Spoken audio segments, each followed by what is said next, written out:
right, Matt. We are back again. I believe episode 33. So we're right in the middle of our typical grind of the season. At least, we're not at a dead point or anything yet. Still got a lot of different sports to cover. And with it being the 1st of April now, we are getting into the final stages of, well, it's no longer, I guess it's no longer March Madness, but the final stages of the college basketball tournament for both the men's and women's. And it's been good on both sides up until this point, at least. So, first of all, we'll address the men's side, where, not to brag, Okay. Matt, not to Yeah, brag, you can but I brag. win. I Okay. win this Yeah. year. I do have two out of the four Final Four teams, one being UConn and the other being NC State. And hey, my logic of one of the hot teams is going to make it, ended up being true. So it wasn't Oregon, unfortunately, for you being the Ducks fan. But luckily for me, sometimes that's just what it is, right? The 11 seed gets hot at the right time, and here they are now in the Final Four. Good for NC State. It's a good story to see an 11 seed, especially make it this far into the tourney. I feel like you have these Cinderella runs, but to make it to the Final Four, yeah, that's no slight feat there. So congrats to NC State. The other two teams, of course, being Alabama, who maybe is a little bit of a surprise, and then Purdue, the other powerhouse one seed. So that being said, Matt, getting to how the Final Four came to be, you know, we can start with, I believe it was, let's see, Jamal Sheet. Wasn't he that was a Houston game though, right? Wasn't that That was um the that was a or Sweet was that 16 the matchup the Sweet 16 matchup with with Duke. Houston and yeah, Duke. So yeah, it was unfortunate because I don't think it was last year, but one of the years, he was the one that went viral for picking up trash right after the game. I think it was last year, actually. Now And that you so mention it, right. it was And last year. so, he's the captain of that team, I believe, and was having a good tournament up until that point, but unfortunately gets hurt against Duke and was not able to return. I didn't know if I'm sure the extent of his injury came out already, but all I know was yeah, he wasn't able to come back in that one. So it's tough, right? March it does have some great stories, but stories like this as well where you just wish things had worked out a little bit differently, especially for a guy like that who's been there for as long as he has and contributed to that Houston team success. So obviously, shout out to him for a great season and hopefully success in the future. But moving on, gotta address the one seed who I believe is looking the most dominant of the four teams remaining, and that's gotta be UConn, the defending champs, Matt. My I mean, goodness. what else can you say? It was close early and then it wasn't because they go on a 30-0 run against Illinois, who, by the way, they're no slouch offensively. Illinois, I believe they were one of the top teams offensively in the nation. So it's always going to be a mix of good defense by UConn, but also just missing shots, right, from the other team. But to go on a 30-0 run over the course of the ending of the first half into the second half as well, that's just not what else can you say but It's good like luck. all those points and that big run was, I would say most of it was fast break points where, like you said, Illinois is just they're just not making shots and they went cold at the wrong time. And then with UConn running and gunning with that athletic team, kind of hard to stop. And then you got a dominant big man and Donovan Clingan probably is going to be, I would think, a lottery pick. I would for sure think a first round pick at least. Um, So really just a balanced attack from UConn. And keep in mind that Illinois, they won the Big Ten tournament. They have a perennial star in college basketball in Terrence Shannon, and it looked like a high school varsity team playing a JV team. Like it was just a total mismatch for that 12-minute stretch. It was just dominant, just flat out dominant. I don't think you're ever going to see something like that in college basketball with two, you could say, really top tier teams in college basketball this year. So UConn, man, I don't know. I don't know who's gonna stop them. They got two more chances to dethrone them. Otherwise, they're going back to back. Yeah, I I think Alabama, they've had a good tournament up until this point, but they you could say at least they are battle tested, right? Because they've been in some pretty close games. UConn, on the flip side, has yet to really run into a speed bump, I guess, if you do want to say that. So maybe if it's a close game, Alabama, you could argue, has a slight edge, but UConn obviously also led by some vets on their side. So it'll be a good game, I think, regardless. I'm hoping it's not a blowout like the rest of UConn's games have been. So hoping for a good game there. But looking to the other side of the bracket, which arguably had a little bit more of the hype surrounding the game. So starting off with the Duke and NC State game, and what else can you say but DJ Burns, right? I Baby mean, Zach Randolph. really, I mean, you want to say baby Zach Randolph, he gets the comparisons, but honestly, he's 6'9", listed at 275. And if you just watch his game, it is very, yeah, Zach Randolph-esque. Lefty, gets the ball down in the block, goes to work. All a majority of his scoring came from catching the ball in down low. A little bit, curious to see why um Duke wasn't choosing to double him a ton. I just that part I don't really understand because I mean he went 13 of 19 from the field, Matt. He's not gonna take the outside perimeter shot. I mean, he does. I think he hit a couple mid-range shots, but he's not gonna shoot anything from behind the three-point line. He knows his game, understands his game, and honestly, he just went to work on Kyle Filipowski from Duke. It was just a size mismatch. Looked like a man amongst boys out there, and he was relatively unstoppable. I mean, 13 of 19 from the field. Yeah, that'll do it. So, I mean, his game, Matt, it really is almost a lost art in today's modern NBA, you could say. But a game like that, I think, is still definitely relevant, especially in at the college level where he's able to use his frame to back down and get inside position. And he has skill too. I mean, he has the handle down in the low block. He has all the moves. He can spin. I think he surprised the defenders a couple of times with how quick he was, and how crafty he was. And just, honestly, his finishing ability within, you could say, 15 feet is legit. It is elite at the college level. So obviously got a shout out to him. DJ Horn also having a good game for them.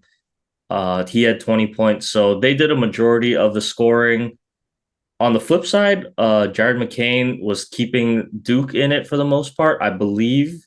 Actually, I'm not sure if he had declared yet for the draft, but I believe he is a projected first rounder bubble lottery pick guy. I think he's like famous on TikTok, or like he does a lot of the TikTok stuff. I don't know. Something like that. But he We're had a not on good TikTok. game. Yeah, we're not on TikTok. We should be, but we're not yet. He had a good game. I mean, 11 of 11 from the line. So he knows how to score. He had 32, was really the one keeping Duke in it for the most part. But NC State, man, they're just playing good basketball at the right time, and that's all it takes, whether it's college, pros, across whatever sport, as we've seen really in the past several years.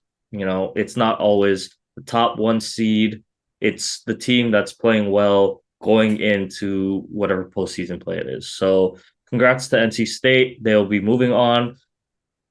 I don't want to say their Cinderella run is over, Matt, but they do have a tall task ahead of them in facing number one Purdue, who did take down Tennessee, and we got to see the Zach Edey Dalton Connect show.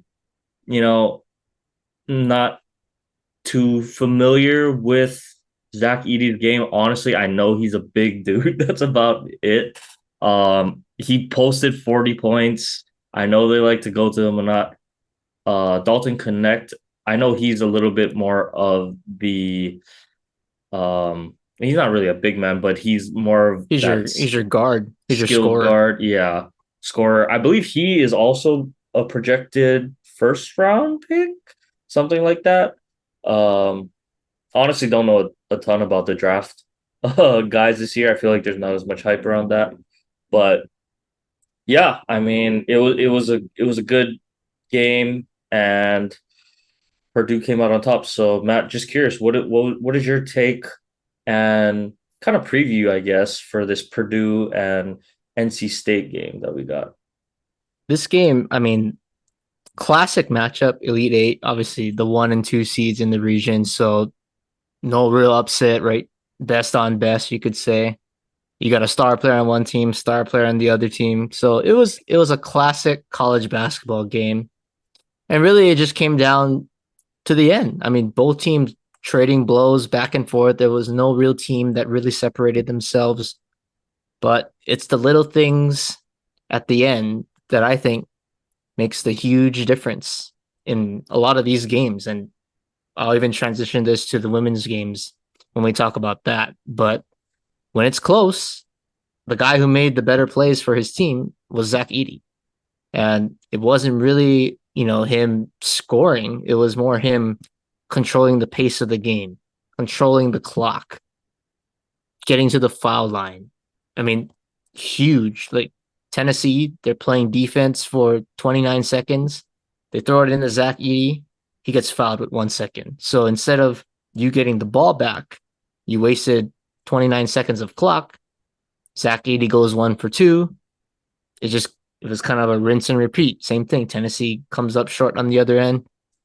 They drain another 20, 30 seconds off the clock. Zach Edey gets fouled with under 5 seconds. So his presence definitely was the reason why I think Purdue got over the hump. And I'm not going to say he's Shaquille O'Neal because that's pretty ludicrous because Shaquille O'Neal is the most dominant big man I've ever seen in my entire life.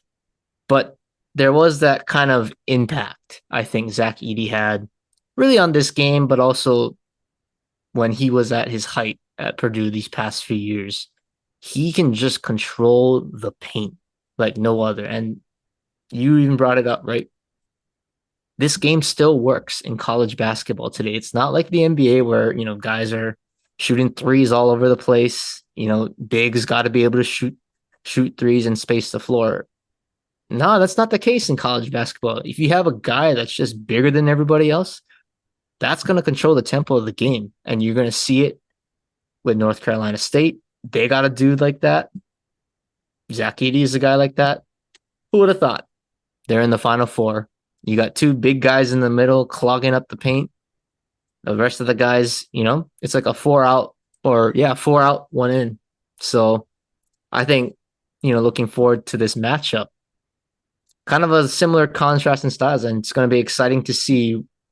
To me, it's which big man can outplay the other. Burns and Edey, they're going to have to battle who's going to be the guy, I think, that stays out of foul trouble. Because if one goes out, I think the other is going to feast. And then you're going to see big runs. That's what's going to be the difference, I think. Can DJ Burns or Zach Edey stay out of foul trouble? Because other than those two guys, or I should say, other than that guy, who's going to guard the opposing player's big man? So that's the matchup to me. that you got to be looking forward to. But I'm excited. I think I'm more excited for this matchup than the UConn Alabama.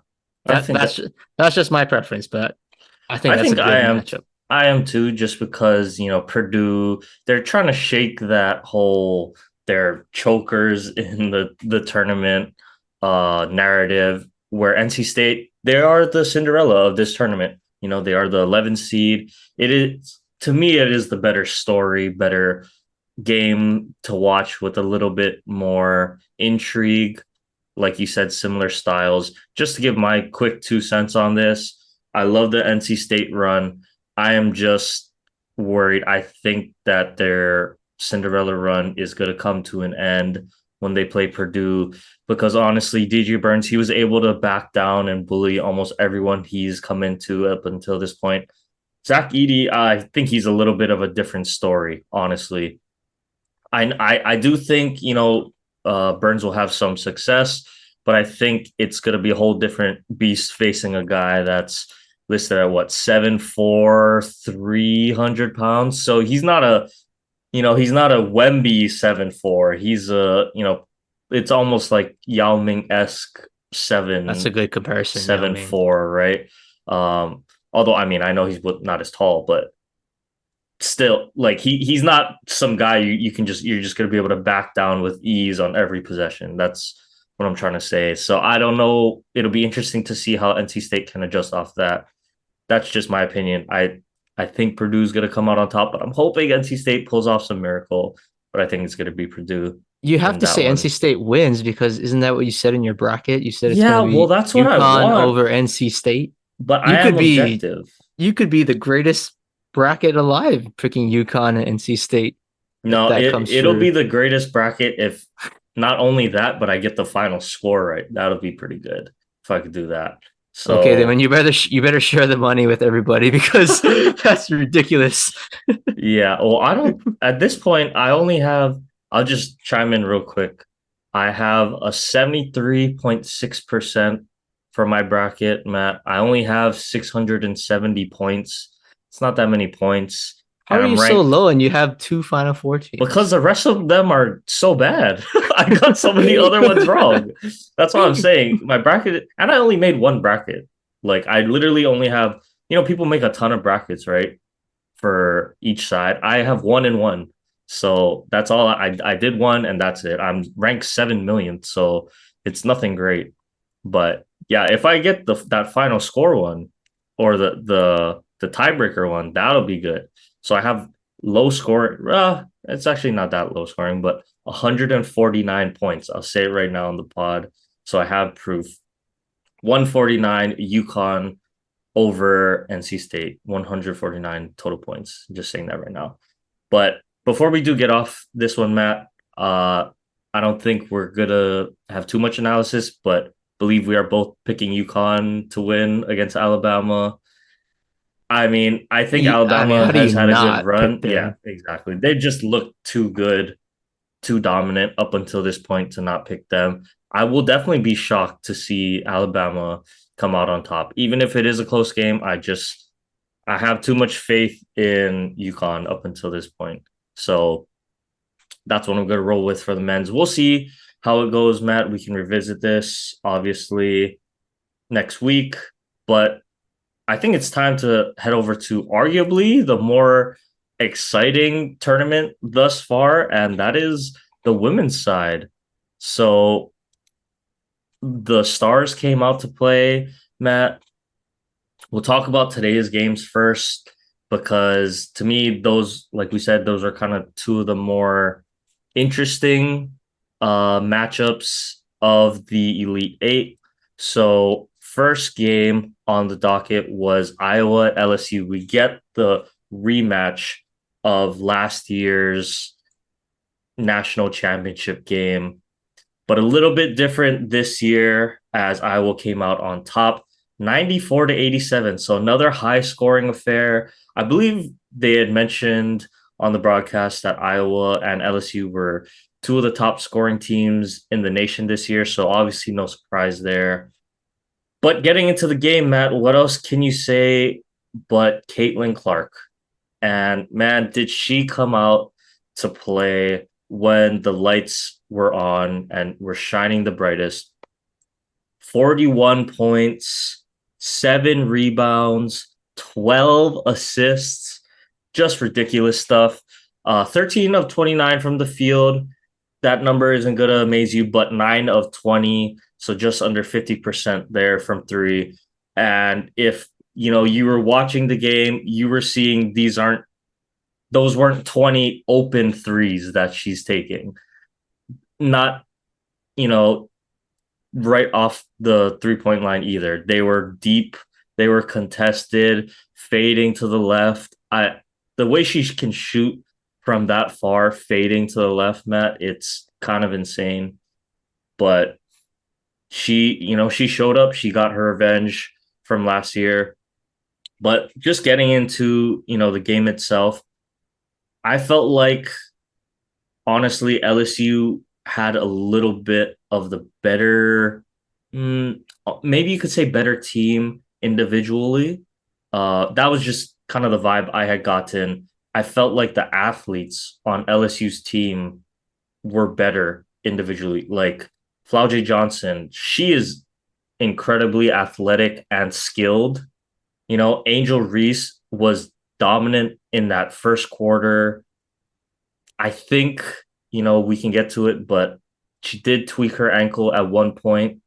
She just never seemed to be quite the same after that. I think that ankle tweak did have a pretty big impact in her mobility, unfortunately, because she started off so hot and then, ended up 7 of 21 from the field, only 17 points after scoring. She went on her own 10-0 run, I believe, at one point in that first At the quarter. end of the first quarter. So, She totally switched the narrative too. Like I mean, Iowa was in control, and then she took over the game. Literally, she was the best player on the floor in that first quarter. And LSU, I think they pushed out to like a 7, 8 point lead. So they're legit. They're a legit defending national championship team for sure. yep. And I truly did think that LSU had, the better talent collectively on the floor. I also believe Haley, or was it Maisie? Shoot, Michaela Williams. I think she was a freshman. She had a pretty good game.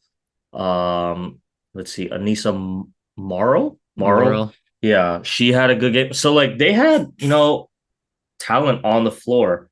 Um, to me, like you said, Matt, and I think we'll get into this now, but the late game execution and playmaking and decision making was really the biggest factor in this one. So I know Iowa did go up big in that third quarter, right? They kind of jumped out to the lead, but LSU, they were sticking around, had their chance to come back. But the reason, in my opinion, Iowa ended up winning, Matt, is because this team has played together so much, and you kind of saw the team chemistry on full display in crunch time when it mattered most. They knew what sets they were going to run. Everyone was on the same page. There were no communication issues. Whereas LSU's offense felt a little disjointed. They were forcing up some shots, seemed like not always taking the best option or running through their plays. Whereas Iowa, even though maybe they couldn't get an open shot for the first 20 seconds of the play clock, they're all in. It was like they were always in unison on offense. And I think that ended up being the difference in this one, Matt. Just a little bit more experience playing together. And not only that, but I did want to ask your opinion about this. But as I was kind of rewatching, I couldn't understand why they had Haley Van Leith guarding Caitlin Clark for so much of the game. Personally, it just didn't quite make any sense to me. Not a knock against Haley Van Lith at all, but she just wasn't the same kind of defender I felt like maybe Flaujae Johnson was. who was a little bit more athletic, is a little bit quicker, I believe, on defense. Probably could have given Caitlin Clark a little bit, you know, more of a fit, but just I struggled to see why there just wasn't a change made, because Caitlin Clark, when she starts getting it going like how she was, you just gotta hope she gets cold at that point. Unless you gotta like pick her up at like Steph and Dame range, literally at the logo, and you need to have a body on her at all times. Contesting the screen. You can't be going under screens. I don't care if you're 30 feet away from the basket. You can't go under. So I just, that was a little bit puzzling to me, Matt. I'm not sure if you thought the same, but I just didn't understand why they LSU didn't make a change defensively. Yeah, I mean, I'm with you there. I mean, even in the beginning, right, you can really tell the first 5 minutes of the game, really, like whose night is it going to be? And I wouldn't say Caitlin Clark, she came out like blazing. She wasn't like 4 for 4 from three. Like she was efficient, and she's the best player on the floor by right. But it's not like she was like cooking. So she wasn't really bombing threes, but I thought she was getting to the basket really at ease, and that was against Haley Van Lith. It was 1-on-1, mano a mano, and she's just beating her off the dribble. Like that's where it's like, where's the weak side help from Angel Reese? Or where's the double team off the pick and roll, right? You're not gonna trap her or do something to get the ball out of her hands. So that's where I think they kind of, I would say, mismanage that. Maybe Haley Van Lith, she can start on her, but I think you gotta help. You gotta help her. Like she can stay on her as the primary defender because Flowsy Johnson, right? She kind of has it going. Maybe you don't want her to conserve or you don't want her to exert too much energy on the defensive side because she had her offensive game going, right? So it's kind of a give or take, right? And if you're gonna play with Iowa, you're gonna have to keep up with Caitlin Clark. She's gonna put up points regardless of who's on her. So I think Kim Walkley should have sent a little bit of help because yeah, Caitlin Clark, she's too good to just leave 1-on-1 against anybody in college basketball. Maybe in the pros, but we'll find out later next year. Yeah, and gotta tip your cap to Caitlin Clark, but also, LSU, I still think they had a good year. I think their future is bright. Not sure if Angel Reese will be returning yet. I still believe she is going to decide after this game. But, all the criticism she faced as well. I know it's probably been a tough year for her after she won. I think in her press conference, she was describing it's been pretty tough. And yeah, I really can't even imagine the stuff that these young athletes have to go through. We talked about this last year, Matt, how she was doing the whole, you can't see me thing, the ring me thing to Caitlin Clark. And, even we thought maybe it was like just a little excessive. Like we're all for the competitiveness and, the trash talk and the showboating because I think it's good for the game. I think we both agreed it was Makes good it for the game. entertaining. It is entertaining. I think the only, not issue, but the only thing we had to say about it was it felt a little forced when she's like chasing Caitlin Clark like up and Mhm. down the floor, trying to like get in her face. I mean, but still, that's such a like ticky tack thing, right? Um, it's whatever. But yeah, we even said this last year, like they're in college. These are college students. They're not out there as professional athletes who are getting media training and how to handle all of the success. And yet there's all these people like attacking them and how they're gonna act and whatnot. So yeah, still wanted to give our flowers to Angel Reese and that LSU squad, Flaudry Johnson as well, who I think is gonna be a problem. If you just watch her game, I mean, she had a couple big blocks. She can just get to the rim. Yeah, I think she also has a bright future ahead of her. So LSU should be in good hands. But moving on, Matt, to the second game of the day, which was also a good one. We got to see Paige versus JuJu. So Paige being the vet at this point, I know she's dealt with some injuries, but going up against the talented USC team and JuJu Watkins. So, man, another great game, honestly, where both of these stars came out to play. And just kind of to break down this one, Matt, it also felt similar in the late game, I think.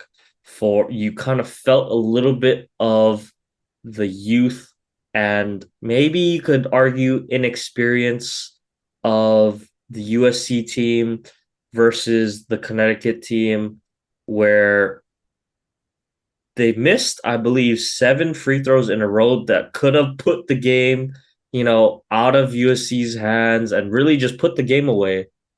But they missed 7 free throws in a row. And for the life of me, I could not understand why they're not getting Paige Beckers the ball. Why is she inbounding the ball when she is your best free throw shooter? And honestly, that's who I want taking the free throws. I know Alia Edwards is also really good and can shoot free throws, but for my money, I want Paige shooting the free throws with the game on the line, or at least put the game away.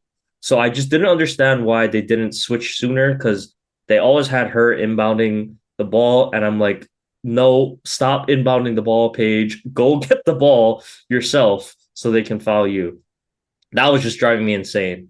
But even at that, there were still some chances for USC to come back, during those missed free throws. And it's just felt like they were forcing up unnecessary and bad shots towards the end there.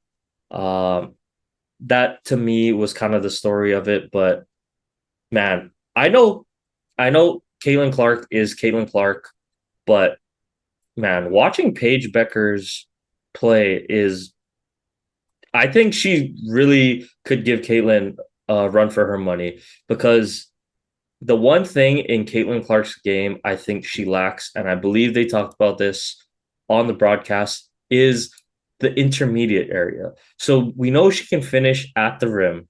We know she can shoot from 25, whatever, 30 feet right from the logo. But there were several times where, she's able to penetrate into the defense and the floater is right there. A little jump stop floater or a little jump stop free throw line jumper. And she just refuses to take, she keeps dribbling if she doesn't see a passing lane or an avenue to shoot. Paige, however, is the complete opposite. She might not have the range of Caitlin Clark, but she has, everything else, the handle as well. But the kind of that craftiness to finish inside, she has the touch.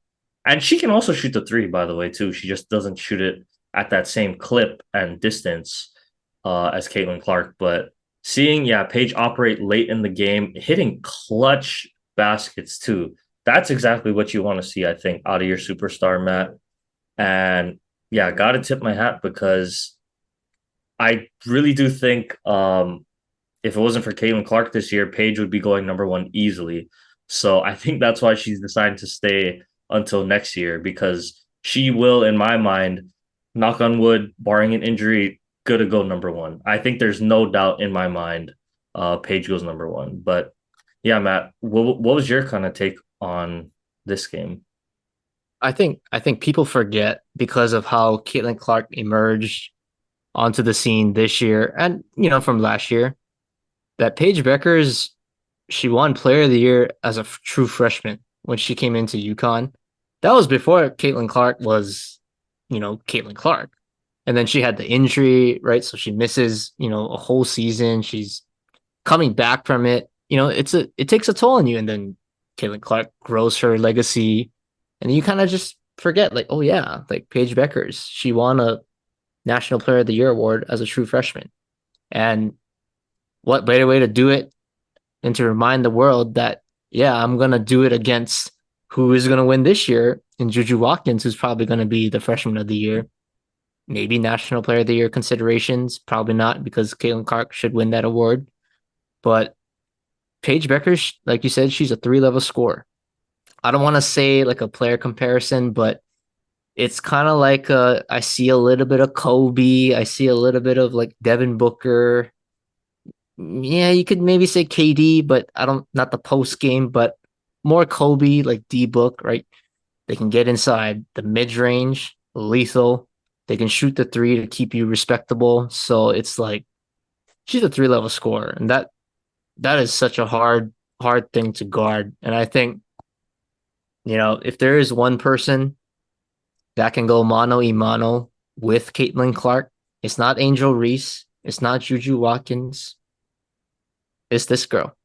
Pa- Paige Becker's the UConn can handle Iowa, I think, because of this girl. Paige Becker, I think she's special. I mean, I was a huge fan of her game when she came out, one player of the year. I was like, yeah, she is the real deal. I thought she was better. She's going to be better than Sabrina coming out of college. That's how good she is. So, I mean, she made the plays down the stretch that Juju Watkins didn't.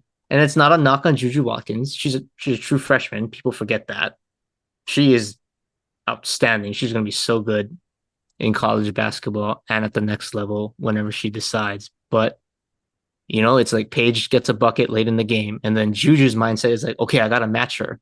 I gotta match her regardless. But you force a contested three with 5 seconds into the shot clock. Like you got time to kind of move the ball, get into a set, and then if you gotta chuck it up with 5 seconds left, okay, then you show us your bag. But I thought she kind of forced things late in the game because of Paige Becker's making clutch shots at the end to kind of really put UConn away from which we thought until they started missing 7 straight free throws, which is completely absurd. That's the only thing I think that's a little concerning if you're a UConn fan. 2 games in a row, even the last game against Duke, they had a little bit of a struggle closing out the game with the inbounds. 2 games in a row, they struggled for some reason to get the ball to Paige Beckers. I think Gino Auriemma has to go back to the drawing book, going into this matchup against Iowa to change that. I think maybe Paige is not the answer to take the ball out anymore. Like if you know they're going to come with the trap, just get her the ball. And if she wants to dish it off, then let her make that play and they can play 4-on-3. But I want the ball in her hands, and you can use your point guard, Maul to do that, to inbound the ball. But I think if you're Gino, making that adjustment to have Paige Beckers get the ball is going to be the key for UConn, I think, especially against Caitlin Clark in Iowa. Yeah. And just getting into that matchup, Matt, might break some records. I'm sure when we hear the numbers about tonight's games, we're going to hear some record breaking numbers when it comes to women's college basketball games. But it's almost like it makes the next matchup even better because now there's only 2. And we get to see the individual star power of Caitlin Clark versus Paige Beckers. This is kind of the matchup I think a lot of us were hoping to see when this bracket came out. Now we get to see it in the Final Four, no less. So just to give a real quick prediction, Matt, yeah, who do you got? Ooh, this is tough. I This is mean, so I tough. feel like let me start with the other side. I'm gonna say Okay, okay. I'll say South Yeah, Carolina no beats disrespect to NC NC State. State. No disrespect to them at all. They beat a really tough Texas team on that side of the bracket who was the number 1 seed. They're also, playing really well at the moment. It's just kind of the UConn thing, right, Matt? I know South Carolina State had a scare in one of their earlier round games, but overall, I just think, yeah, this team is just they're just like UConn. They're a little bit too good. They can do a little bit of everything with Don Staley at the helm. Yeah, it's hard. I would take them against honestly anyone else as well. Yeah. So nothing against NC State, but yeah, I think we're both going with South Carolina on that side of the bracket. So Matt, we gotta make a decision here. I had Iowa to or buy. We were UConn. buying some time to think about it, an extra minute.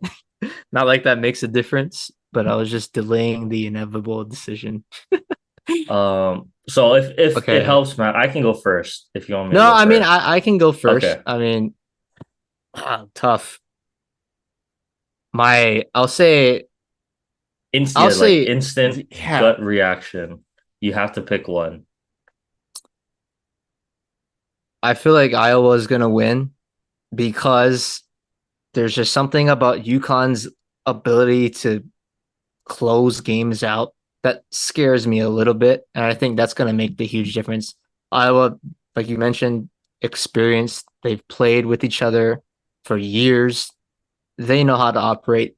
They understand Caitlin Clark is number one option. If we have a bad possession, we just get her the ball late with 7 to 5 seconds, and she'll make magic happen. But the late game execution from UConn, that's a little concerning to me. Against Duke, a 7 seed, no disrespect to them, but a team that you should handle with a little ease if you're playing your best game. That wasn't a welcoming sign. And then to me, they got really lucky. Like Paige made the clutch plays, but then she didn't get the ball, and then you missed 7 straight free throws. Just kind of very lucky that USC just couldn't make a shot because they turned the ball over. USC actually got a chance late in the game. They make a three. It's like, oh, they're right back in it in a one possession game. So a couple of mistakes here and there, and it could be JuJu versus Caitlin. That could have been the story. So I'm gonna pick Iowa um, to win this game, I think, but it's a toss up. I mean, whichever star, I'll just keep it simple. Whichever star comes to play and outduels the others, it's gonna be the difference, I think. But I'll lean Iowa. Okay. For some reason, Matt, my gut reaction is telling me UConn actually. So, and here's my reasoning. To me, I know we talked about this on the last pod, but let's see. I can't remember which team. It was West Virginia. So when Iowa played West Virginia held Iowa to 64 points, which is extremely low for this Iowa team. They scored 91, 89, and 94 points in those other games, right? And I happened to catch that game, and they provided the blueprint. I thought LSU was going to come out and do something similar. I don't know what the logic was for how they decided to defend Caitlin Clark, but it was hard ball denial from the West Virginia defenders. And they just frustrated Caitlin Clark, just don't even get her the ball, give her a chance to be a playmaker. I think that is the way you stop this Iowa team. And I think Gino is going to do whatever he has to do, whether it's send fresh bodies every 5 minutes at Caitlin Clark, hard ball denial, pestering. It's like, how did the Cavs kind of help stop Steph in that 2016 finals, right? They you kind of just got to swarm them and throw bodies at them.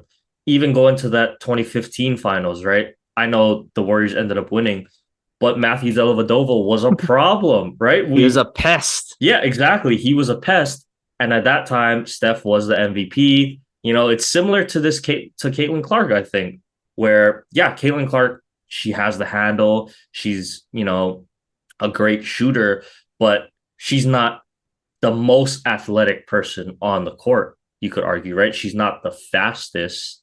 She's not going to just blow you by with her athleticism. So I think you gotta just throw bodies at her, frustrate her, force her, to give up the ball and make her teammates beat you.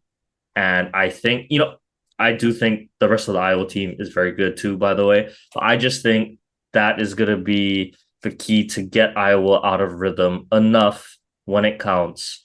So that's why I'm going to lean UConn because I think they're going to be able to do that a little bit more with some of their defenders on ball. So that's why I'm leaning a little bit more towards UConn, but it'll be a good game regardless, man. That's a good breakdown. But I guess before we get off the women's, since we said South Carolina would beat NC State, let's do a little fast forward for the championship. Whether it's UConn or Iowa, assuming South Carolina wins, is South Carolina gonna go undefeated? I think so, to be honest. Yeah, it's hard not to think that at this point, right? I mean, they just have too much talent, in my opinion. 1 through 5, they go into their bench as well. It's Don Staley. Like, how do you really pick against South Carolina at this point? So yeah, I as much as I want one of the other ones to win just for the upset factor, but yeah, I still think it's going to be South Carolina regardless. I think we're on the same boat there. Yeah. Okay. So we'll see. It'll be good games. I know you probably won't get to watch it depending where you're I'll at. track it somehow. Somehow, yeah. But let's get to our last basketball segment here with some NBA talk. So really quick, as we always do, check in on the Lakers and how they're doing.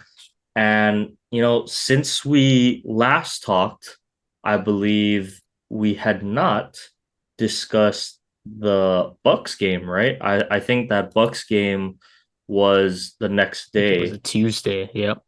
Yeah, so I want to flash back to that one because, in my opinion, that was one of the bigger games of the past week, Matt. So, obviously needing to win every single game to close the gap on the rest of the teams in the West. We're going into Milwaukee and find out, oh, LeBron is out. Okay, whatever. I mean, I'm thinking the same thing as most Laker fans up until that point. All right, we're scrapping this game. Whatever. It is what it is. Especially after the first quarter, I checked the score. Oh, it's 32-16. Yeah, it's cooked. Stick a fork in it. Let's move on to the next one. But Anthony Davis, D'Angelo Russell, Austin Reeves, and Rui said, hold on. We know LeBron's not here, but we can still play. And D'Lo got hot late. Austin Reeves had an insane game. Shot maker. Yeah, just getting to that one, when Austin Reeves kind of gets into that late game closer mode, I mean, I trust him with the ball just about as much as anyone on that team, even with LeBron. Do I still want LeBron probably taking that last shot? Yeah. But if it's not him, it's close between him and D'Lo, honestly.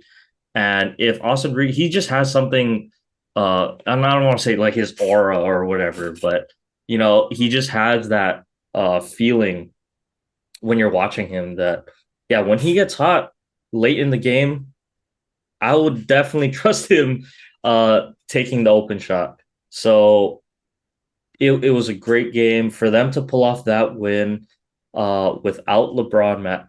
I think that just springboarded the entire team's confidence. Anthony Davis, we know what Anthony Davis can be. You said it. I don't want to sound like a broken record talking about we need aggressive Anthony Davis because it's not just us, it's literally everyone else that watches the Lakers and comments on the Lakers. So I don't need to repeat myself there. But I also think, the emergence of Rui this year as you could argue, fifth option? I mean, some nights he's a third or fourth, but realistically, he's more of a fifth option offensively. He just has added so much to his game this year, Matt. Playing extremely well over the past month or so. I think he's given them a big boost scoring wise once he got inserted into the starting lineup, hitting some big shots as well. So yeah, really liking how this Lakers team is looking. They laid an egg against Indiana. It happens, right? You know, they're not going to shoot that poorly every game that they play, but they were able to bounce back. And LeBron had an insane game against Brooklyn. 9 of 10 from three. What? And hitting some ridiculous threes, by the way. Fading into the left corner, step back three from like 30 from the wing. Yeah, just ridiculous stuff. So they easily cruise against Brooklyn, take care of business. And I'm feeling pretty good, Matt, with how they're looking. The seeding thing, yeah, we'll have to see how it shakes out. I know you have here, can they catch, that 7 or 8 seed? I think it's doable. I do think it's doable. The 6 seed, it's gonna be real tough, I think, at this point, realistically. I just don't see it happening. But maybe Sacramento can just lose a little bit. And But they can get, Sacramento has the tiebreaker against the Lakers. That's the yeah. only thing. What So about Phoenix? Do they have the tiebreaker over Phoenix? yeah, I so wasn't they do have the tiebreaker over Phoenix, okay, so that's but huge. they're gonna have to chase 2.5 or 2 full games on Phoenix. And Devin Booker just came out and dropped 50 on the Pelicans. So I don't think he's ready to give up any seeding anytime soon. Although I will say the Suns do have a tough schedule. They have Cavs, Timberwolves, Pelicans, then a doubleheader at the Clippers, then Kings and Timberwolves. So play the Timberwolves twice, play the Clippers twice. Yeah, that's pretty tough. I think it's catchable. But honestly, looking at this Lakers um schedule so far, so they have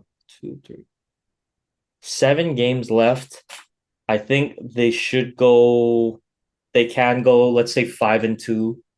Um, I would feel pretty good about that if the Kings can just lose a little bit because they also have a relatively tough schedule coming down the stretch here. Clippers, Knicks, Celtics, Nets are probably a win, but Thunder, Pelicans, and Suns, who are all still fighting for seeding at least and home court advantage.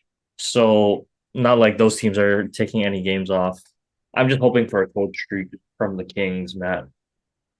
I think it's possible, but That's we're what gonna it's need gonna a take. miracle. That's what it's gonna take. By whether it's Phoenix or the Kings, I feel like Phoenix, yes, they're playing well, but you just touched on their schedule. It's pretty tough. I mean, you got wait, you said Clippers twice and the T-Wolves twice. That's already 4 games. Is that a split? Maybe I don't know. Best case scenario, worst case scenario, we don't know. But there's some margin for errors and hiccups for Phoenix. And I'm looking at the Lakers schedule for you. I mean, I see Timberwolves. Maybe you could say, okay, they lose that one. They might be hungry, but no cat. So AD, could you go dominate Rudy Gobert? Like, yeah, you should be able to me. Warriors, I think that's going to be a tough one just because they're two teams right in the thick of it, in seeding. But the Pelicans, another tough one, hot team, but maybe that's the last game of the season. Maybe they clinch a playoff spot. They might rest Zion. They might rest those guys.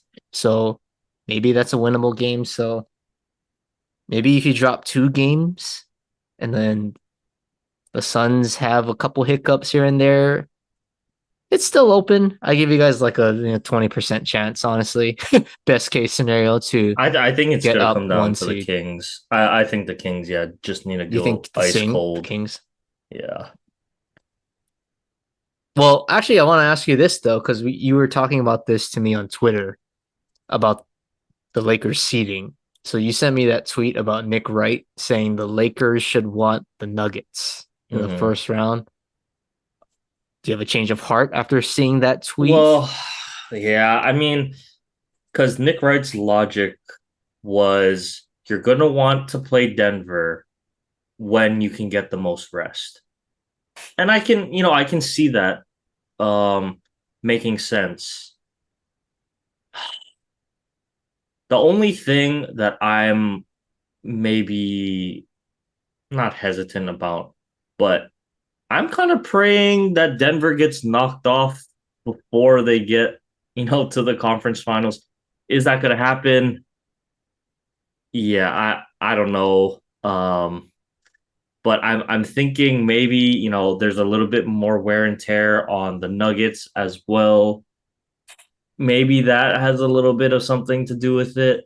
Um, I think I'm just scared of getting Denver in the first round either way, Matt, because Denver has had our number all year, going back to last year as well in the playoffs. I just think if the Lakers have a little bit of time to figure out their playoff rotation and start playing really good basketball, gives them a little bit more confidence going into a Denver matchup. And as a fan, okay, I'll just be honest. As a fan, I don't want to see them get bounced in the first round if they play Denver. So I want to see them go as far as they can. And I still think Denver is the one Achilles heel of this Lakers team. So at least get to the conference finals again. And hope that, something goes differently this year than last year. I don't know. That's Yeah. maybe why I still feel that way. Yeah, I'm with you there. If I was a Lakers fan, I would want to see somebody else knock off the Nuggets if possible. That's like if you put it into the Cowboys perspective for me, that's like saying, okay, if I'm a Cowboys fan, I want to play the 49ers in the first game of the playoffs because I gotta go through them anyway. It's like no, I kind of want to avoid them to the last possible time I can play them because you never know what can happen, right? These professional sports, crazy things happen. So well, sure enough, the crazy things normally happen for the Cowboys' sake, but the logic, it makes sense. It makes sense. So yeah, I'm with you. I think you want to avoid Denver, and you never know. You just never know. Like, what if Denver goes into a grueling series? They might be the ones that's fatigued, and then if you say the Lakers for some reason they just play flawless, they win in 5 or 6 games, and they get the extra rest, then okay, like what's your excuse now? So there's a lot of things that have to come to fruition, I think. But if you can avoid them to the conference finals, I think that would be ideal. And And then you they want get to a get little bit, yeah, they get a little bit of revenge from last year. yeah. No more. If I see Jokic hit any more He's step gonna back, hit those shots. Like that's just who he is already. You gotta accept it. It's I it's like know. it's like a quirky Dirk at this point. Yeah, but And they both make it. it's just frustrating because of how he shoots it. It's like no way that's going in, right? It's just But you literally say that and you doesn't think touch that the in your head, rim, like, what are you doing? Oh, nice shot. and it just doesn't touch. Yeah, it's just the most insane thing ever. But as a fan, I am still praying that we don't see them until at least the conference finals. So that's all I'm gonna say about that. But yeah, Lakers still have some chance, Matt. So why don't we switch over to some baseball talk? Oh, perfect. Done with basketball. I've been Um, licking the baseball talk because okay, I'm not gonna get ahead of myself. We'll talk about yeah, my we'll talk team in about a the little Yankees. bit. I'll Yeah. I'll address what I need to Yeah. because I think you wanted to say something I about your statement. misquoted. Yeah, I misquoted. Um, my I let me go back. On the last pod, we're talking about the Shohei and Ippei situation, and I had stated there was the in-game video evidence of Shohei and Ippei talking was in game two, which was wrong. I got twittered, or I mean, I don't know what else to call it. I saw it on Twitter that said it was in game two. I should have checked my source, as now I'm not a journalist or anything, but I do talk about sports and it does get posted on the internet. So I should be fact checking. I'm sorry, I did not do my due diligence. That's my bad. I'm the foolish fool this week for that statement. So my bad. And it's so dumb too because literally earlier, while in my discussion last week, I said Ipe got fired after game one. So I don't know why it never clicked in my head that that couldn't have been from game two because he got fired in game one. So The rest, if anyone cares, you can go back and watch it, and you can see that that was literally the only sentence that I said that was wrong. So my bad. Sorry, Matt had to put out the clip and everything. He did all the work, and I had to take it down because I said the wrong thing. So my bad. My bad. All the Dodgers and Shohei fans out there, my apologies. I'm one of you, by the way. I just misspoke. So that's on me. I should have said this from the beginning, but now I'm really not talking about the Shohei and Ippei situation until the MLB concludes their report and it gets released, and then everyone gets to comment on it. I should have probably just done that for the first place, but I wanted to talk about it, so that's on me. My bad, everyone. With that being said, It's Matt, it's let's it's move on. so funny because it's like every time we put out our social media clips, it's always your clips I that know. you just get slammed by I really the didn't think I Eagles, was the Dodgers. Like, I didn't think I was saying why is it anything only that you? I didn't think I was saying anything that bad. I literally just I I was mistaken. Okay, I should have checked and done more research. My bad, everyone. They were coming after me. I was like, what? Did I really say that? Is that really true? I should have done more research. I'm taking full accountability of my mistake. I'm sorry, Dodgers and Shohei fans out there. Won't happen again because I'm not saying anything, like I said, until the MLB releases their investigation and their findings. So, with that being said, Matt, let's move on and All let's right, talk about opening day for your Yankees. Let's you talk got about it. You that. want to start with the Yankees, or you want to start with your Dodgers? Well, Because both teams are I say know your pretty good. Yankees. I know your Yankees are gonna be pretty long.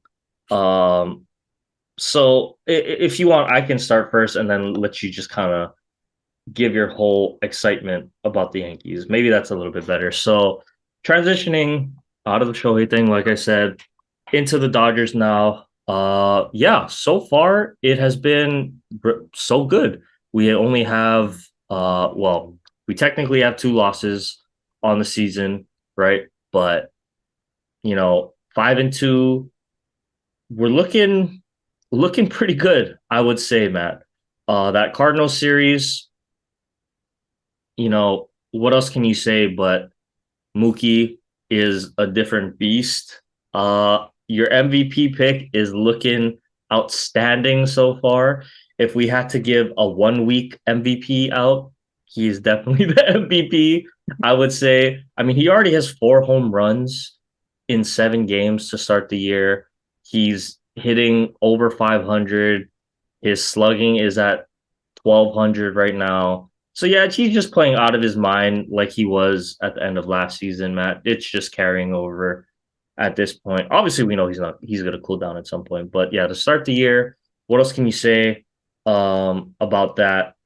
Really, I guess I'll say my surprise has been Teoscar Hernandez and his power to start the year. He was kind of up and down in Seattle last year, but now so far to start the year, already has 4 home runs. I thought he was gonna be more in to face lefties. I think that is the roster that Dave has decided to kind of go with. So we're gonna have, our standard starters pretty much from, you could say, the 1 through the 6, right? And Gavin Lux for now is slated in at second base for the most part. But I think they were gonna platoon between Teoscar Hernandez, James Outman, Chris Taylor, and Kike, um, and Jason Hayward. So, obviously the lefties were going to be in against the righties, and then the righties were going to be in against the lefties. But now, I don't know. I think Teoscar Hernandez currently playing his way to an everyday role, Matt. Definitely just with the power so far that he's shown, he's been a bright spot for sure. And I'll just say, still waiting for, a couple guys to wake up. James Outman, Chris Taylor, Gavin Lux. It's still early though, so I'm not gonna panic. I still really like how this team is built, Matt. Um, Offensively, I think you could go toe to toe with the Braves and maybe even your Yankees. I won't get there quite yet, but definitely up there as one of the top hitting lineups throughout baseball. Then getting to the pitching side, Matt, I think I've definitely been pleased with the starters so far. Obviously, Tyler Glass now has been pitching extremely well for us. Then you also have Yoshinobu Yamamoto, who had a really nice bounce back game for his career, came out and threw five scoreless. So the 1-2 punch has been, looking pretty good for the most part for the Dodgers. The only questionable thing I'll say again is going to be the bullpen. I was hoping this wasn't going to be a problem, but it's looking like, yeah, the bullpen is going to have their ups and downs throughout the season once again. Joe Kelly has had a rough go so far of it in his outings, but I'm not going to go too crazy because we are still relatively early in the season. I do think the Dodgers pitching staff is really good and can address a lot of the pitching concerns in the pen. I think they've already done really good with helping Yamamoto adjust to the big leagues, and Bobby Miller, Matt, who to me is probably the number two pitcher at the current time on this team, because I mean he took all that experience he got last year, and man, his stuff, honestly, I think it's toe to toe with Glass now. His fastball is electric. His changeup is like ridiculous. It moves sideways. So his stuff, Matt, it like he reminds me of kind of that young Walker Bueller where he just comes in throwing gas and it just has the nastiest stuff. So yeah, really excited for this staff, especially if Walker Bueller is able to come back at some point. And we're still out Tony Gonsolin and Dustin May as well. So this is a scary, scary roster at full health. Um, yeah, I know I'm still waiting for Shohei to kind of have his big moment. That's the only thing. He had his chance against the Cardinals. Uh, they were down one. He came up, bases loaded, two outs. It was like, oh man, all right, we're getting his Dodger moment right here. All we need is a base hit and we win the game, but pops out. I do still think he's probably feeling a little bit of the pressure to perform, biggest contract in MLB history. And we don't really know what's going on behind the scenes with him mentally, right? Like, just being honest, he probably has a lot of stuff on his mind that he's trying to work through. So we know, especially with baseball, right, with how mental of a game it is, you really got to be locked in. So if your mind is kind of elsewhere throughout the game, even it can have an effect on you. I'm not making excuses. I mean, he's not doing horrendous. He's hitting like 280 or something like that, which is not bad. But we just haven't seen the pop yet from Shohei. So we'll see. It's a long season. So far, though, I do like where we're at, Matt. But yeah, so why don't I you want to get over to your Yankee, or do you have Well, I any? think the Dodgers, like you guys are interesting because I mean, you touched on Teoscar, kind of an unsung hero for your team. I would say really for the season, I think, because you touched on his time in Seattle. I go back before that when he was with the Blue Jays, so I've seen him against my team. He's a menace. Like he is a guy who can hit and he can hit for power. Home runs, RBI machine in the middle of that Blue Jays lineup when he was at the peak of his powers. And for him to bat sixth, I mean, one through, okay, Max Muncy, kind of hit or miss sometimes, with the OBP, but you're 1 through 4 guys. Most of the time, you're going to have one of those 4 guys on, and, you hit a gap shot down the line in Dodger Stadium, right field, good chance for somebody to score. So I feel like he's in a perfect situation for you. But I don't know. I thought Yamamoto, I'll touch on him a little bit. I thought he was a lot better. Obviously, you just like obviously he went deeper. He got a win.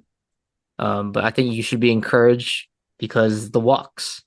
the command in the first game against the Padres, it wasn't there.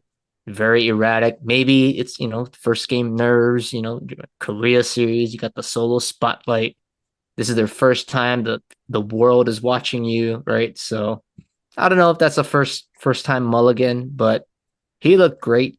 The only thing I will say, maybe a little bit questionable, not on his part, but on your boy Dave Roberts. I believe there was a rain delay in his start, and he sent them back out after the rain delay. I don't know if I would have did that, being that it's very early in the season. You don't want him to get hurt. I mean, he was already in a groove. Like, maybe you just want to take baby steps after that first start. Just he threw 4 innings of shutout ball. Like, there's a rain delay. Okay, it's okay. Great start. We're gonna make progress every match or every game. But the risk of, I think, coming out after the rain delay is something that managers typically they avoid. I mean, if there's a rain delay, you're gonna go to your bullpen. Maybe there's a guy who can eat up, 2, 3 innings that you got. There's a lot of teams that have guys like that.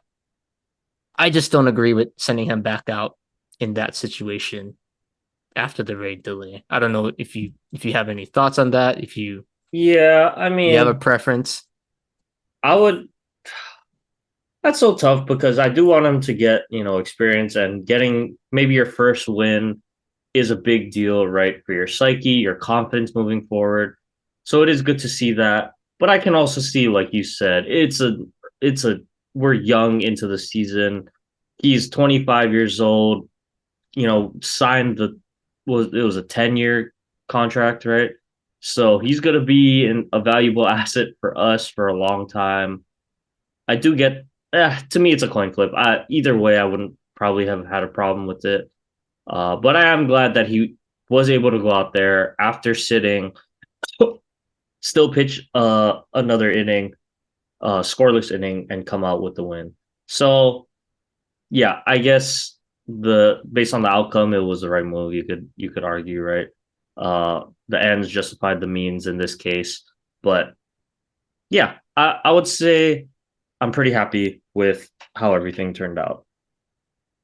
So with that being said, Matt, why don't we get to your Yankees because they're playing extremely well, and thank you for sweeping the the trash can team of baseball in the Houston Astros. So take Oh it away. yeah, let's just say, no matter if you hate the Yankees with a passion, I think you have to cheer for them, and really any team that plays the Houston Astros, because you don't want a team that plays with no integrity to win. That's just my thing. Obviously, I have no love for the Astros whatsoever. I never will. Um, but the Yankees, man, I mean, I'm not gonna lie, I'm pretty shocked that I'm even having this conversation, because last week I was mentioning in our preview, like, there's a lot of what ifs. Like, what if this guy doesn't perform? This guy needs to do this in order for us to just survive. It's all Judge, it's all Soto, like Rizzo. We don't know. All these other guys are just what ifs.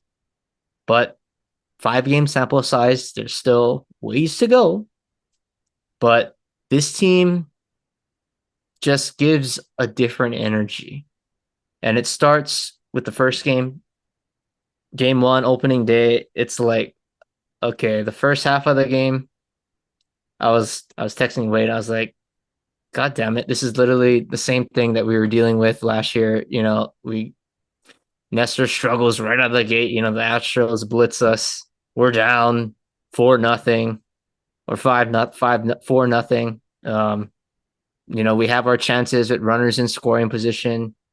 We got we grounded into 2 inning-ending double plays with the bases loaded, and 3 times we had the bases loaded, and we couldn't score. So at that point, I almost wanted to give up on the season. That's how bad it was getting. But not Anthony Volpe, Nestor Cortez, rough start, first couple innings, but he settled down. He kept us, you could say, in the game. He gave us at least a quality start in terms of just getting through 5 innings. And then you just kind of play it out from there. I mean, the Yankees, they hung around. Um, right? They rallied. Oswaldo Cabrera is probably the man of the year right now for the Yankees. You could say him or Juan Soto, but Cabrera, he swats that tying home run. Yankees end up, they rally, they take the lead.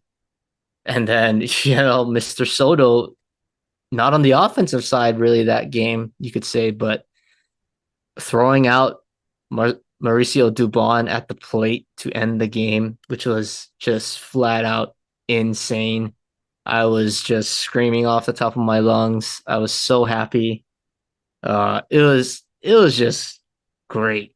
It was just great, honestly. Like at that point, I was like, Soto, he's already had his moment, and no, I guess I was wrong because this guy just continues to have moments with the Yankees. Game two, he had like another sliding catch, um, defensively in a close game.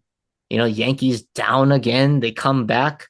Oswaldo Cabrera does it again. He ties the game late in the seventh inning. I mean, not a home run, opposite field hit. Um, it's just awesome. I mean, the Yankees in that game. I don't want to say they small balled the Astros to a slow death after that, but putting pressure on the Astros, taking the extra base. Our catcher is bunting in Austin Wells and then making the Astros make mistakes. So it's like, wow, like where was this last year? And then game three, it's Mr. Soto's at it again. Mr. Cabrera's at it again because we're down again, and then Cabrera game tying 2-run home run in the seventh inning, and then Mr. Soto hits the go ahead home run in the eighth. It's just beautiful baseball, and then it's already like wow, we won the series. Like who would have even thought? Somehow we sweep the Astros in game four. I mean, I have no idea how we did that, honestly. Um, but Soto, man, that last inning go ahead knock against Josh Hader to give us the lead, and then Verdugo capping it off with the game ending catch. There's just so many good things that I saw in those four games. And then even you can extend it to today's game against the Diamondbacks. Yankees come out, they win 5-2. Um, for the most part, the pitching was good. It was great. The starters, Nestor, it started strong or slow, gave us a quality start. Rodon, he gave up one earned run, but from where Carlos Rodon was last year, that's a big improvement, especially against a team like the Astros. Marcus Stroman, I thought, had a great start. I mean, it was just errors that really runs scored off of him, but I believe he went 6 innings, no earned runs. And then Clark Schmidt, not going to be a typical ace, but if you can get a quality outing from him, he can eat innings. Maybe you won't win the game all the time, but it just saves the bullpen. Right? It's a battle of nutrition throughout this 162 game marathon. And then even today, Luis Gil, he was electric. He didn't go 5 innings. He really went four and a third. But he was lights out. I mean, he got out of jams when he had to, but he was missing bats. And the bullpen, we had the best bullpen ERA in baseball last year. This year, we're off to a flying start because we had no earned runs against the Astros. And then going into the D-back series, we only gave up one run in that game, which was Luke Weaver.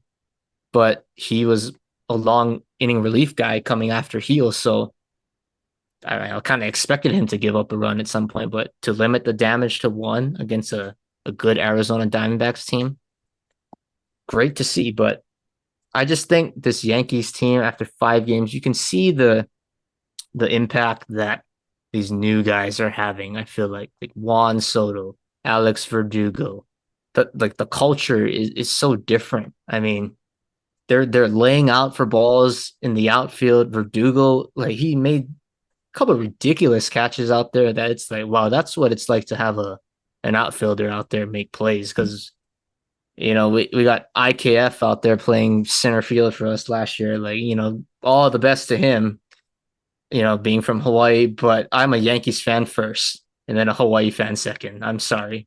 But do you like that was atrocious to watch last year. So just to have a fresh of air, you could say.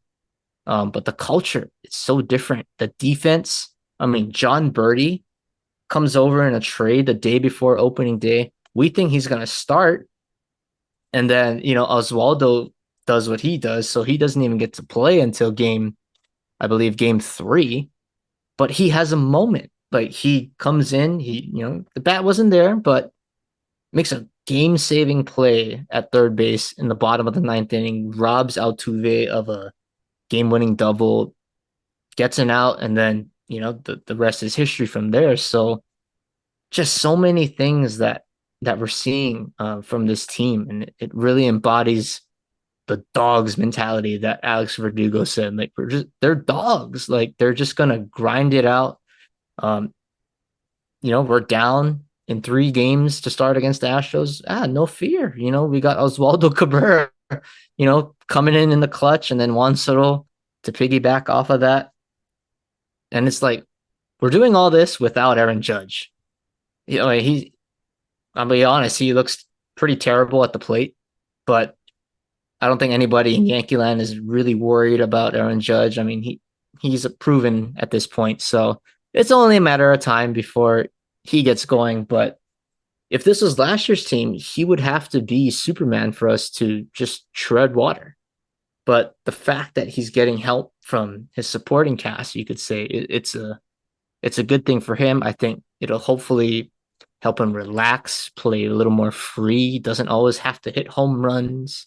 We can be a little more situational, which is what this team is doing, moving guys over, sack flies. If there's a runner on second, Austin Wells today, deep fly ball to right, Volpe goes to third, and then, sack fly, RBI ground. Like just the little things are in play for the Yankees right now. So I'm really excited. Anthony Volpe, we talked about him last week, the sophomore season, hitting over 500 to start the season. He has a higher OPS than Mookie Betts. I mean, I don't think that's going to keep, for a 162 game season, but a totally different hitter. He's not swinging for the fence. He's taking a lot of pitches. He's a true line drive contact hitter. He's got his speed. He's still young. So it's a lot of good things right now, I think. And I have to commend Aaron Boone. Aaron Boone, I thought the first 5 games has done an outstanding job with the lineups, the bullpen. Like they're playing to win. Like I don't think we would have saw Clay Holmes pitch 3 out of 4 games to start the season. They would have said, nope, he's gonna go 1 game, he's gonna rest the next game, no matter what. But with how the game played out, you got a chance to win in Houston. Yeah, we're gonna go for that. You got Jonathan Loaisiga throwing 2 innings, multiple innings. You got Ian Hamilton throwing multiple inning stints in his second appearance. I mean, I would say there was a lot of aggression, I thought, in the bullpen management, which was good. And even in the lineups. Gleyber Torres, he got nicked up in game 2. Even I thought, I was texting Wade too, that I was saying, oh, they should give Torres the day off. He just got beamed in the hand. I don't know how serious it is, but it's a pretty sore, feeling. Play John Birdie. No, they roll out Torres right back out there, and it's like I feel like that's the Juan Soto effect, the Verdugo effect. The dog mentality.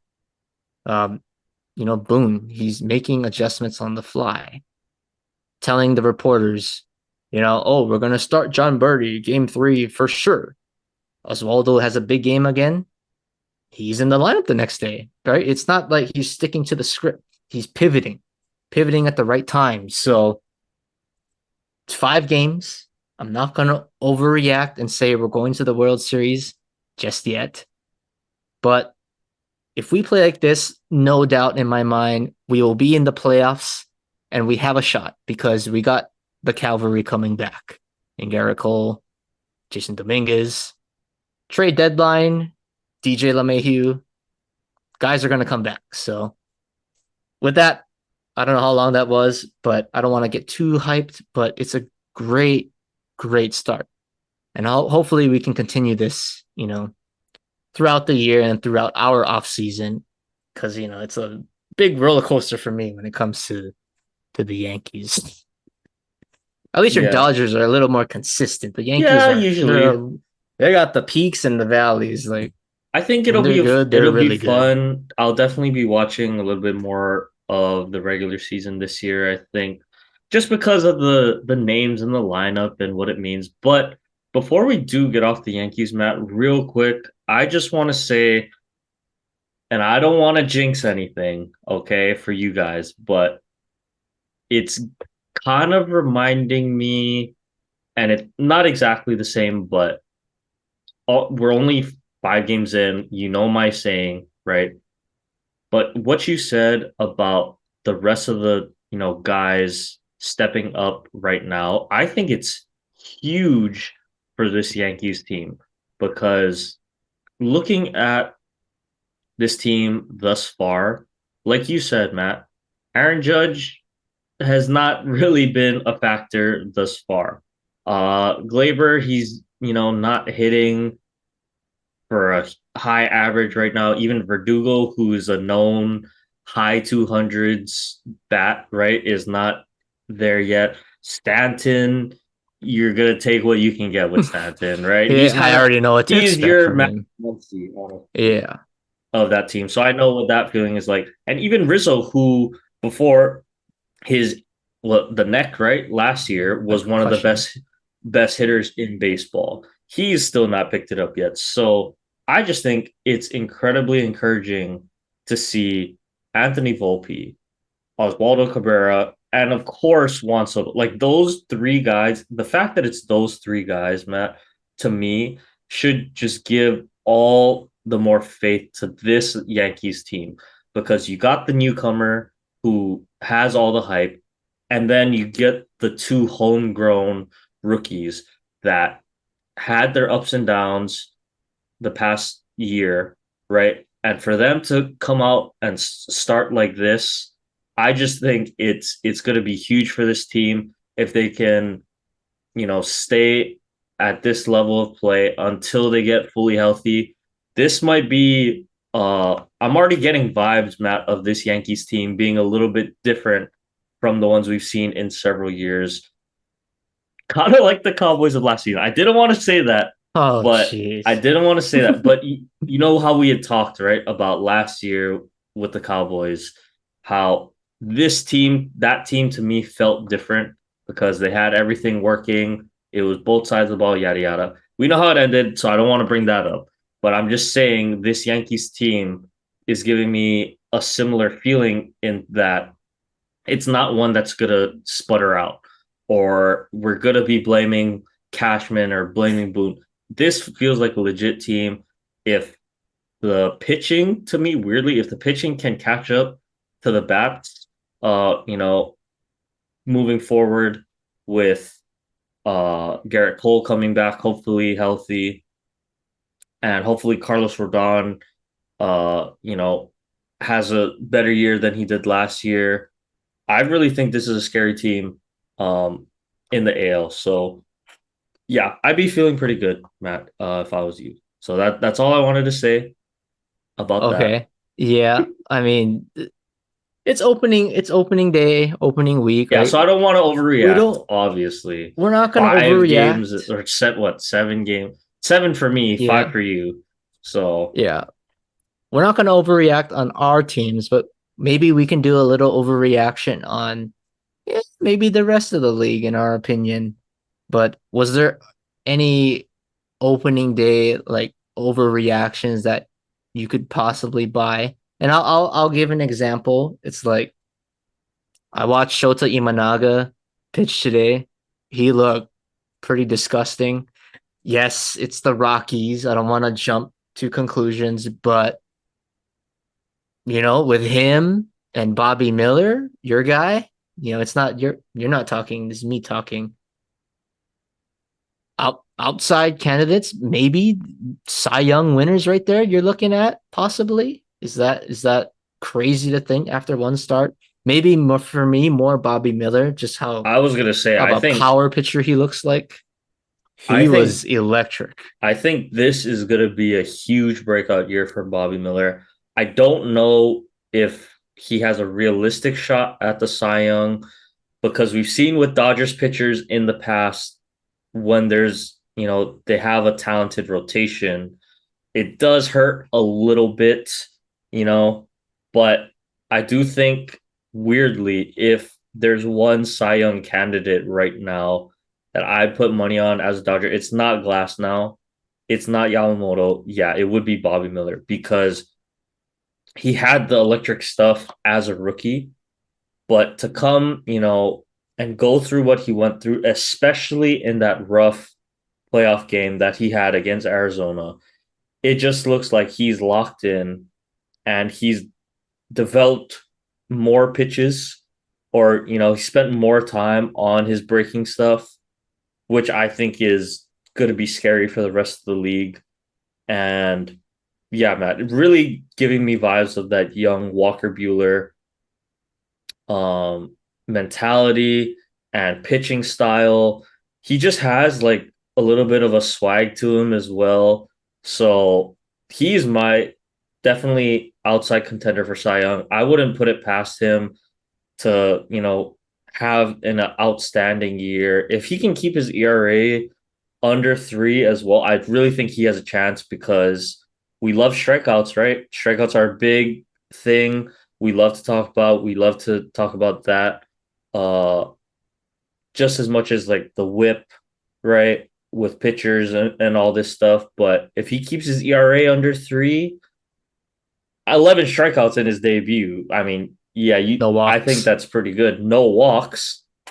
So we're gonna look at all those stats as the year goes on. I think he has a chance. I'll say that. All right.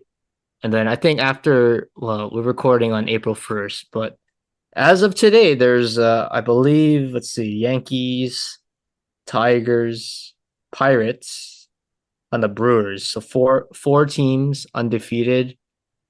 Are you gonna overreact and think that any of these undefeated teams are gonna make you could say postseason run, late season run if you want to put it into context? I don't Well, want to say I'll the Yankees are the obvious one, but it's yeah, like obviously I'm giving the Yankees, right?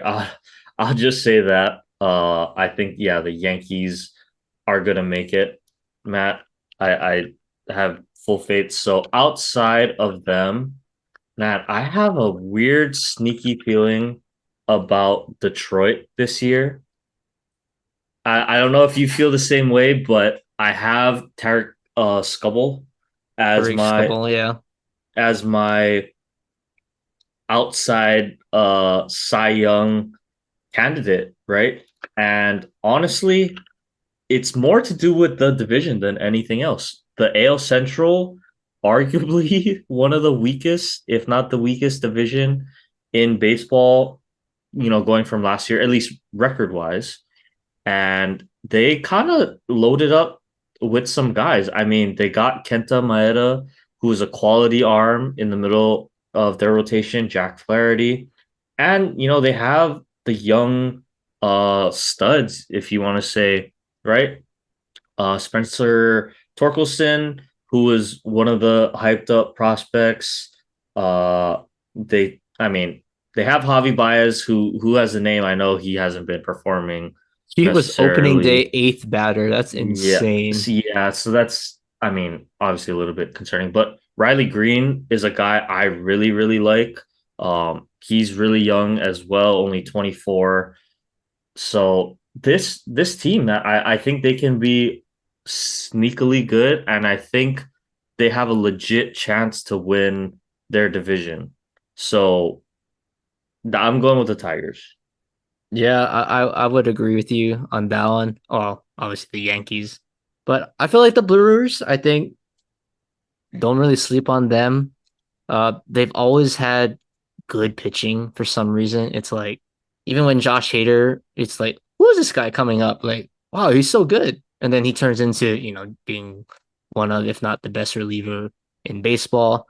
They develop pitchers great. Freddie Peralta, kind of taking over the reins now that Corbin Burns left since he got traded. But they have a nice core. And Christian Yelich, I want to say he found the fountain of youth again, but it's like I think he's off to a nice start. I think Adames, well, barring something crazy, maybe he would be traded to the Dodgers. I don't know. I hear a lot of rumors about that, but he's solid at shortstop for them. I think they got a team, and similar to your region, your logic, the NL Central probably you could say the most likely division that's just it's just up for grabs. Like I really couldn't tell you who's gonna win that division. NL West, I mean, you got your powerhouses. NL East, the Braves, obviously, Phillies obviously have a reputation now. So Central, it's like the Cardinals, but not really. Goldschmidt, they're kind of old. Pirates, I don't know yet. I need to see I a little bit can't. Yeah, more. I can't trust the Pirates, I need man. to As see much a as I little bit want more to. from them. I mean, they got Aroldis Chapman closing. That scares me. Not gonna lie. Not even trying to be biased there, but I don't think you want to go into a season with him closing games for you. But I think for them, it's more about the development of the young players and can they take the next step. Brian Reynolds, he's kind of a veteran now, but can he elevate his game? Can O'Neal Cruz turn into what Ellie De La Cruz was last year, right? I know O'Neal Cruz was injured, but can he kind of develop that aura, that it factor to be the guy for the Pirates? And I just don't know. He's coming off an injury, so maybe it'll take a season or two, but I can't say the Pirates, but the Brewers, I see some veteran leadership there, guys who have been to the postseason. So maybe if there's a shot for them within the division, they can take it. But the Cardinals and the Cubs, I think, will be in the mix as always. But yeah, I don't know. I think we just got a couple more things right for baseball. But I wanted to touch on this one topic. So Scott Boras, for those of you that don't know, he's an agent for a lot of these key free agents in baseball, and particularly this year. Um, his clients, you could say, have kind of fulfilled their signings after just waiting and waiting. A couple key ones: Cody Bellinger, Blake Snell, Jordan Montgomery was the latest one to sign recently with the Diamondbacks. Matt Chapman, JD Martinez. A lot of these guys were looking at, Cody Bellinger example, $200 million. Looking at it, he declines like $160 million contract, similar to Blake Snell. They end up settling for less than a hundred million.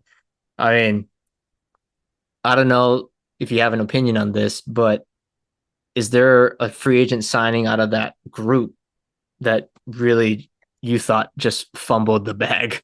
That Scott Boras really fumbled the bag for? I I have can't an answer. believe I can't believe Blake Snell Yeah, only I got a mean, 2 year contract off a Cy Young year. He's not that old. What is he like 30 maybe? he's 30s, but I think people were really concerned with his durability. He hasn't really been a guy that's gonna go 7, 8 innings a start. That's fair, Even but man, to me, just not getting a 5 year deal or something like that with guaranteed money. If you want to keep doing these 1, 2 year deals with the high base, okay, I can kind of see that, but I would just think as you start to get into your 30s, right? Don't you want to posture yourself with a little bit of a long-term contract with guaranteed money? That's just what my thinking would be. Um, and then the second one, Matt, which maybe it's a little at least for me, it's a little confusing after that is JD Martinez signing a 1 year deal worth $12 million off an all-star season.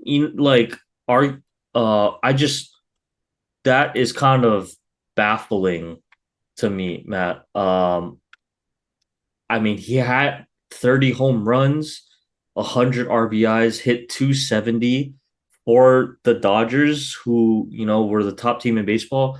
And he gets a 1 year, $12 million deal. Like, that is extremely puzzling to me to be, for him to have been an all star as a DH in the NL.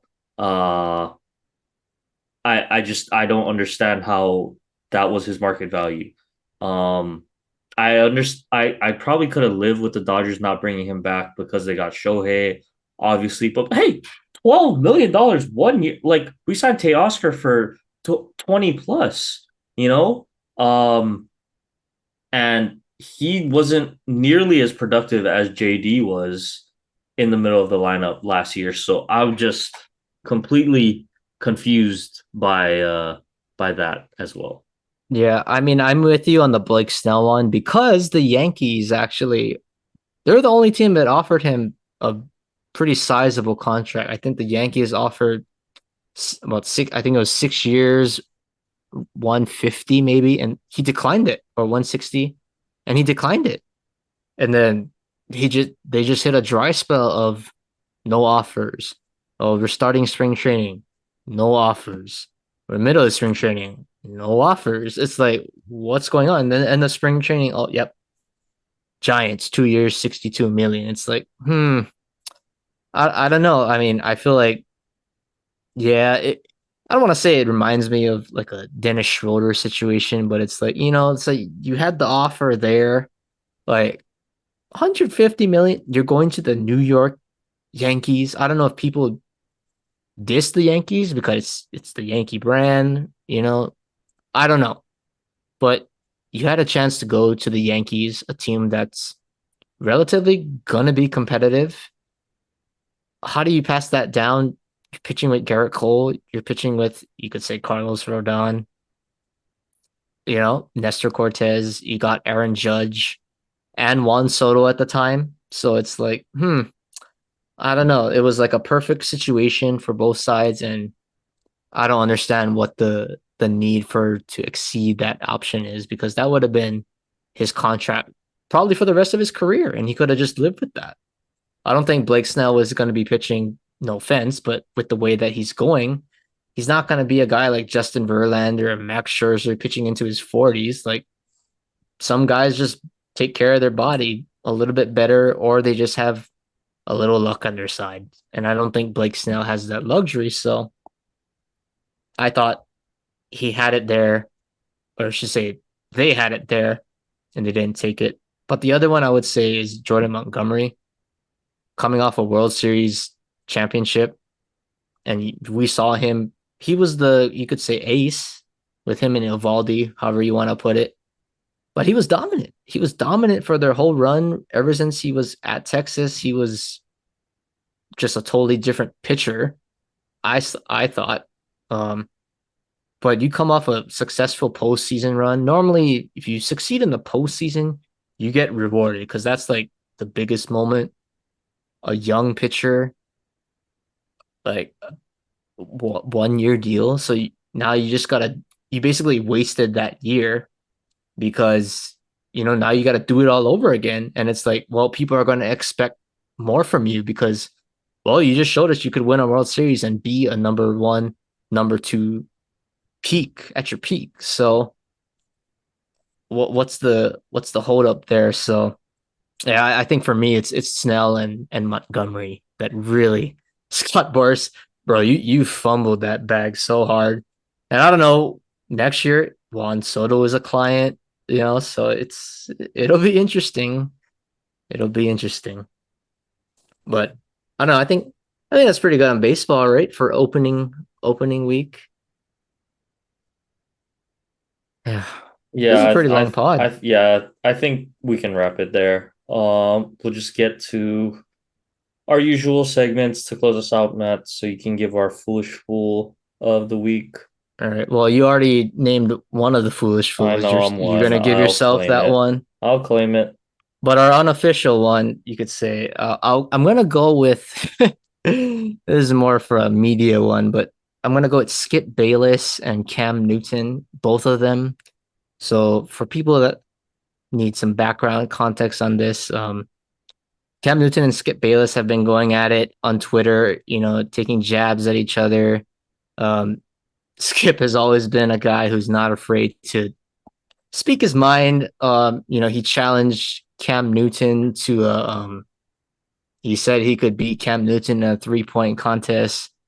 Some reason Cam Newton is chirping back with his attitude, his ego. He's like, "Yep, anytime, any place."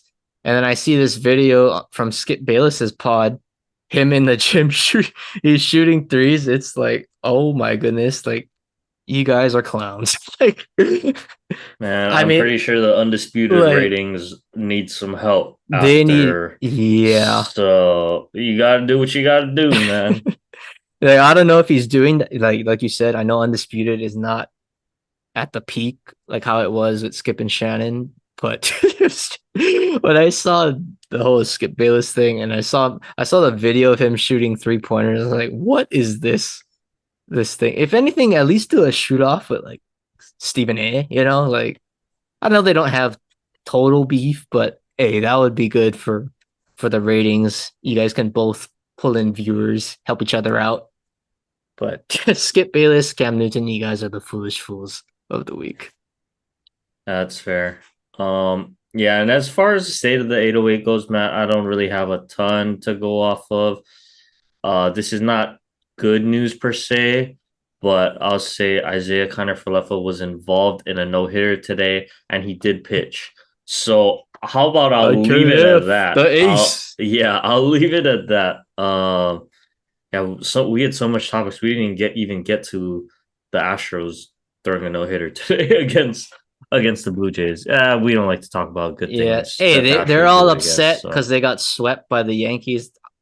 I knew they were gonna come up with some anger and aggression. Didn't think it was gonna be this far and throw a no hitter though. But yeah. they're a good Uh team. They're a good but I team. mean he's been doing not too bad for them. I think he's gonna have a chance to play a lot actually.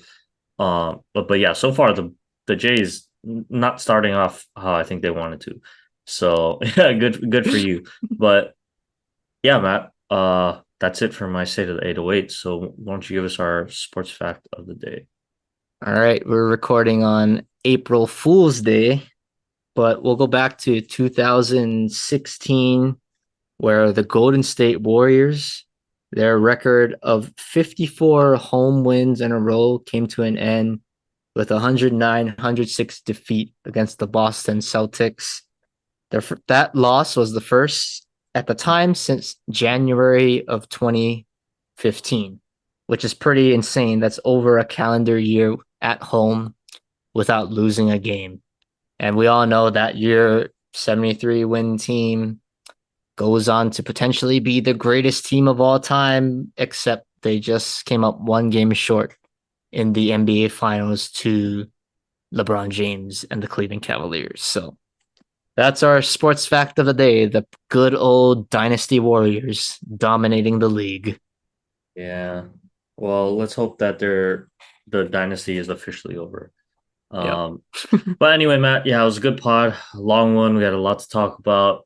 Uh, have a good vacation, and yeah, for everyone else, thank you as usual for listening. We hope you guys enjoyed it. Stay safe, and we'll catch you guys next week.